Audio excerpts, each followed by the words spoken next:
So corn fritter waffles with arugula salad. Corn fritters originated with the Native Americans, and they are a sweet or savory snack in the South, similar to and sometimes the same thing as, depending on the recipe, hush puppies. They're fried, but you'll find that they are delicious in a waffle maker too. So there are lots of versions out there, and I wanted to bring a lot of flavor and texture into this recipe. So we have whole corn kernels, some jalapeno, green onions, and cornmeal in the batter. And I'm topping that with a peppery arugula salad that has an equal amount of cilantro. And it's tossed with lime juice. So there's no shortage of flavor or ingredients or texture, I promise. But my favorite thing about the waffles is that they freeze just beautifully, and you can just pop them right from your freezer into your toaster oven. 5 minutes later, you've got a wonderful dinner. And by the way, they are really great with maple syrup. So we want to get started by putting the salad together first, and I have 1 cup of arugula, 1/2 cup of cut up cucumber, and I sliced that into quarters. I think the recipe says halves, but it was a big cucumber. 2 cups of halved cherry tomatoes, and I'll toss all of that with a tablespoon of extra virgin olive oil, a tablespoon of lime juice, and we'll season it with salt and pepper. Okay. There are 2 more ingredients that we're going to add later, and that's avocado and whole cilantro. What I like to do is start with the lime juice and the salt and the arugula and everything so that the acid and the salt can start to work on wilting these greens a little bit, because I think arugula is really nice when it's wilted just slightly because it's kind of a tough green. So that acid and salt really helps with that. Okay, so let's just get our ingredients in here. Here's my tomatoes and my cucumber. Set that over here. And as I said, I've got some avocado and cilantro that we're going to add in right before we actually get this whole thing put together. Okay, just mix that up a little bit, and then tablespoon, and I think I have a cup here, yes, of fresh lime juice. Just do like that. That just gives this a really nice little pop. And I'm going to estimate on the olive oil.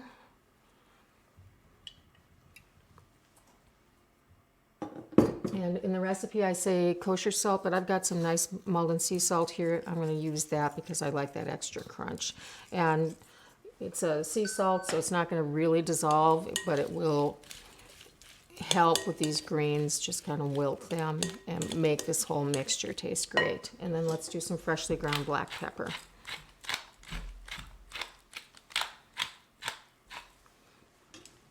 Okay, I should mention that I already do have over here my waffle iron heating. Okay, I'm going to set this aside. Like that.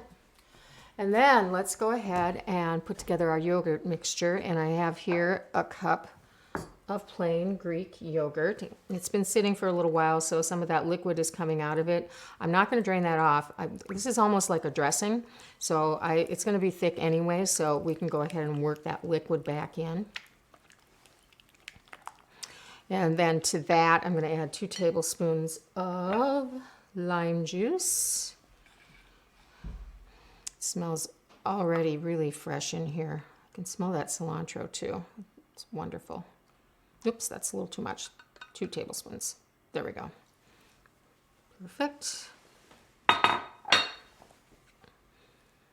then let's just get my cilantro here. I was pulling all the leaves off of the cilantro that I'm putting into the actual salad mixture. So I just kept going. So these are cilantro leaves. If you have some stems in there, it's okay, but I'm really roughly chopping this, not finely chopping it. So I really like to not have stems, or only a few if some sneak in. I was thinking today, in the restaurant, because we use fresh herbs for everything, and we always bought them whole, and then, basically pulled the leaves off or did whatever we were going to do with them right before we used them. So, and I had a kitchen manager who thought it would be a really good idea to hire someone to just do that, just pull leaves off of fresh herbs because it does take quite a bit of time, especially when you're doing volume. Okay, I think that's nice. It's not finely chopped. It's got some texture to it, and I'm going to say that's roughly 2 tablespoons. Okay. That up there, and then we need a teaspoon of kosher salt. Oops. There we go. I just made that go away too quickly. There we go. And you can see this is a nice kind of drizzling texture, but it's pretty thick. But it's going to be perfect against that waffle because we want it to stand up on top of the salad and not soak right into the waffle. Okay. I am going to give this just a quick taste, see how I'm doing with the salt.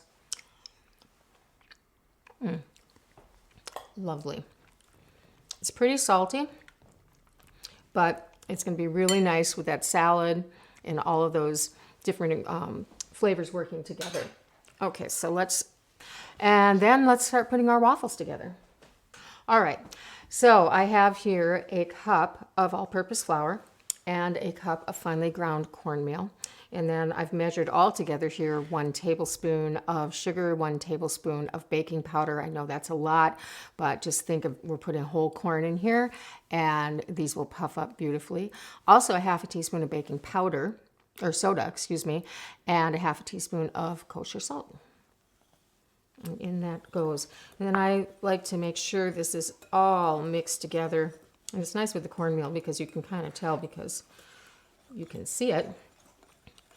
But it's important to get this mixed together well now so that the baking powder and soda in particular are evenly distributed.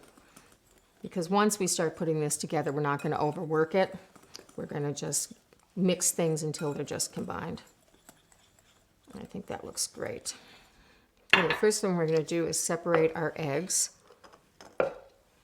And one of the things that makes this recipe so unique and so lovely, it's a style of doing a waffle where the eggs are separated. So you're going to incorporate the yolk with the buttermilk and some butter. And then we're going to actually whip the egg whites and then fold them in. So again, we're trying to go for height and lightness in a waffle that has a lot of dense ingredients in it.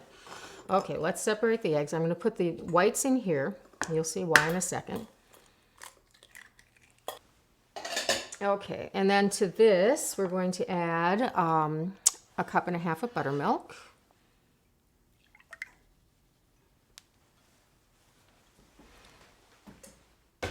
And buttermilk is going to impart just a lovely flavor. I'm going to need a whisk. Hang on a second.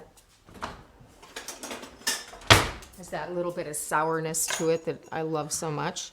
And then we've got 1/4 cup of melted unsalted butter. That's going to go right in there. Can you substitute gluten-free flour in this recipe? I'm sure you could. Yes, I'm sure you could. And if you need a good gluten-free flour mixture, if you're not buying a commercial one and you want one that you can make yourself, put it in the chat. Tell me who you are, and I'll send it to you because I have a good one. That's Gina. Oh, hey Gina. Yes, ma'am. You can certainly do that. Okay, just want to make sure everything is mixed up really, really well. Okay, not going to need that anymore. Okay, then I'm going to add in some of these other ingredients, some of the chunkier things. So I have 2 cups of frozen corn. And FYI, most of the time when you buy a bag of frozen corn, unless you're buying a jumbo one, it is 2 cups of corn. So that works out well. So I keep measuring it, but it's always 2 cups of corn. So and goes that. Okay, then we do have to do a little bit of chopping here.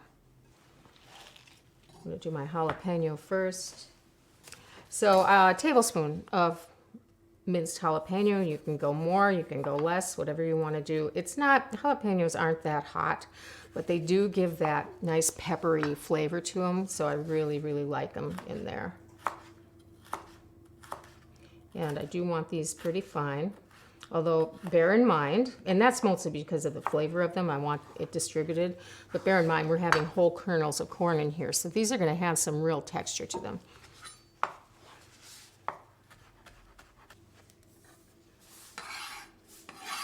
Okay, let's put that in. And then we need 2 tablespoons of chopped green onion. And then a nice thing to do with this, just to make it a little easier, is to just slice them down the middle like that. It gives you a head start on mincing them up. And then you can just run your knife through. And I said 2 tablespoons, didn't I? Yes.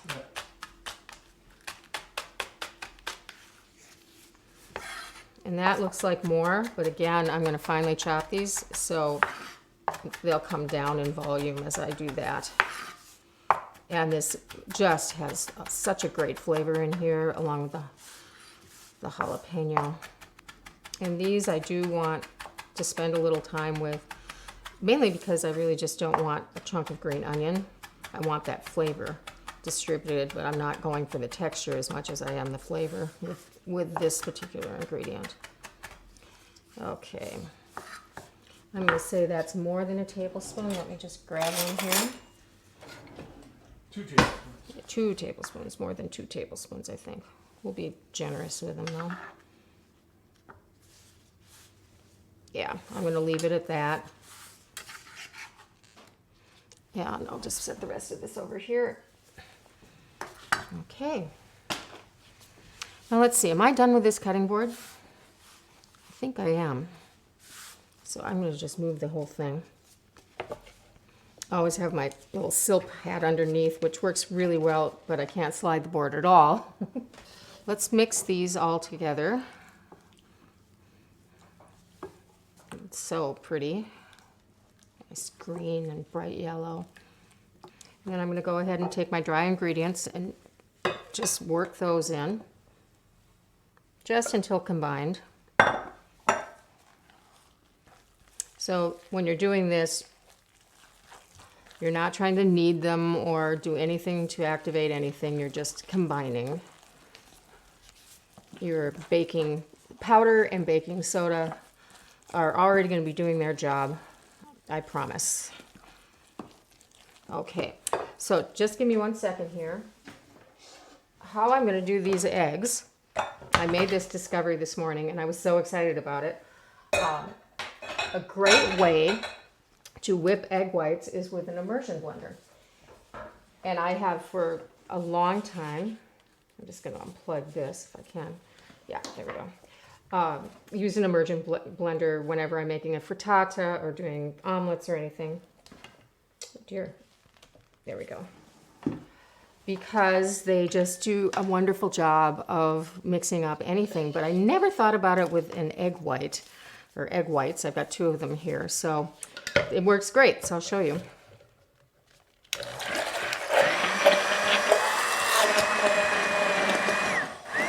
Sorry about this crazy cord. It just is what it is.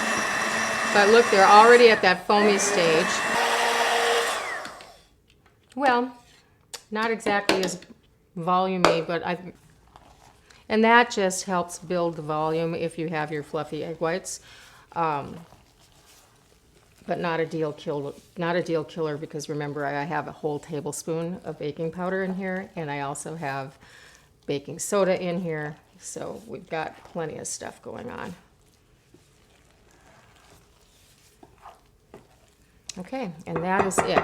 So just pretend those were fluffy egg whites. I'm so disappointed. That was just such a good discovery. So you know the second I get off here, I'll do the Zoom call first, but then I'm going to be like taking out off the egg whites, trying to figure out why it didn't work. I do suspect it was because they were sitting out though. Okay, so now I'm going to bring over my waffle iron. Is that a vintage waffle iron? It is a vintage waffle iron. It is probably 30 years old, I would say. I don't know. I keep thinking I'm going to buy a new one, but then, you know, I put it away and I forget about it. And then when I take it out, I think, I should buy a new one. And then the same thing happens again. Oh, let me just grab here. quite a stack of stuff here. So I'm going to use for each waffle. And I've got some melted butter here, 2 tablespoons of melted butter. And one other thing I have to grab. I like to have a little offset spatula. That just helps me lift these out. So, okay, so there you can see it's smoking. And this is messy, but don't let it bother you. You have to just do both grates with the unsalted butter. And what this butter is going to do is it's going to give it a really nice kind of crispy brown finish to it. So it's important to use it. If you did want to use salted butter, that would be fine too. Okay, and let's do roughly a half a cup. You kind of have to gauge this on this, based on the size of your waffle maker too. So they're all going to be a little bit different. Just make sure that your waffle iron is fully heated. And I like to spread this because this is pretty thick. They will spread a little bit, and they might even spread and go out of the sides a little bit. So we'll just deal with that if it happens. But I like to try to fill them out as best I can. And let's just... So what I like to do is just kind of gently set this on here. Don't push it. Just to help them start to set because the batter is so thick. And I can see on screen that you can see they're coming right out to the edge. And then once I think it's set a little bit, then I just let the weight of the waffle iron do its work and it'll mush down. And that's it. And Mark, can you set a timer for 4 minutes? Yep, yeah. Okay. All right, questions? Why is baking powder called double acting? Why is baking powder called double acting? Okay, so baking powder is made of baking soda, and I believe it's monochloride, something or other. Anyway, it's another chemical. And baking soda, sodium bicarbonate, in and of itself is also a leavener that reacts with acid, okay? So baking powder has that and another element, so it not only reacts with liquid and acid, it also reacts with heat. So that's why it reacts twice. So that's why you'll see recipes that will have both of them in, like this one does. I wouldn't just use baking soda because then I would have to make sure there was acid in the recipe. But if I have both of them working together, then I get that double acting. So you end up with a lighter product. Did that answer that? I guess. Okay. Can you use a polenta or a coarse cornmeal for this recipe? Can you use polenta or coarse cornmeal? Sure. The difference, of course, will be that you'll taste that grit because the grit really will not dissolve. But if you like that kind of stone ground quality in your biscuits or waffles or that type of thing, for sure, I wouldn't change the recipe at all. I just change that ingredient. I wouldn't, by the way, make them with only that. I would always use flour, whether it be gluten-free or not, just to keep them on the lighter side. So, if the kids don't like arugula, can you just pour syrup over these? yes, you can. These are great with syrup. They are definitely great with syrup. And I don't think they need butter. Do you think they need butter?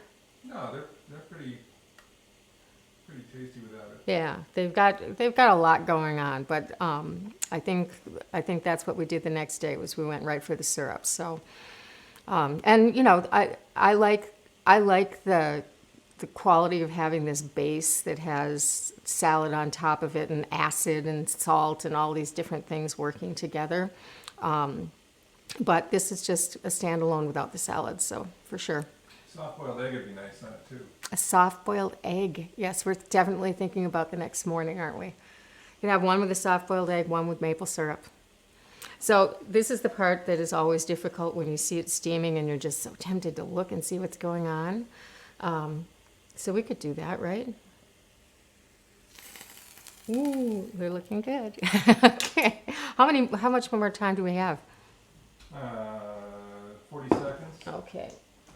So let's quickly do this. So here's my whole cup of cilantro leaves. I'm going to just dump those right in. And then I've got an avocado here. I think I have a paring knife. There we go. I already took the pit out. I'll just quickly.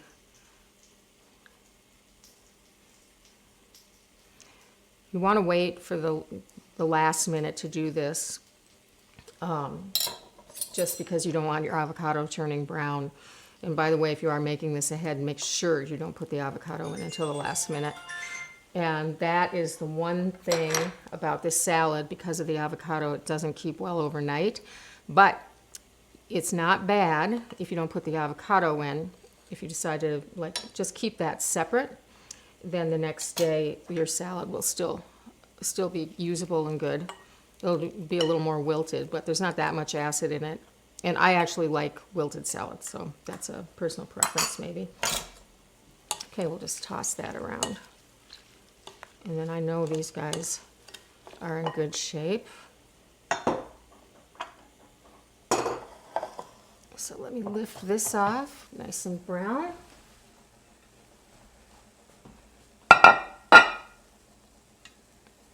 And then again, this offset spatula is nice for lifting these. I'll put them right on the plate and then just pull them apart like that.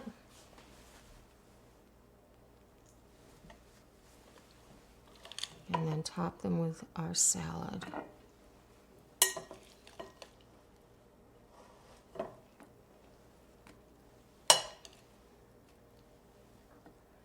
Oh, one thing, you want to make sure that this heats up in between. So close it and let it warm up, and then you can keep going. And what I'll do is set this batter aside, and after we're done with our call, I'll make the rest of them and pop them in the freezer.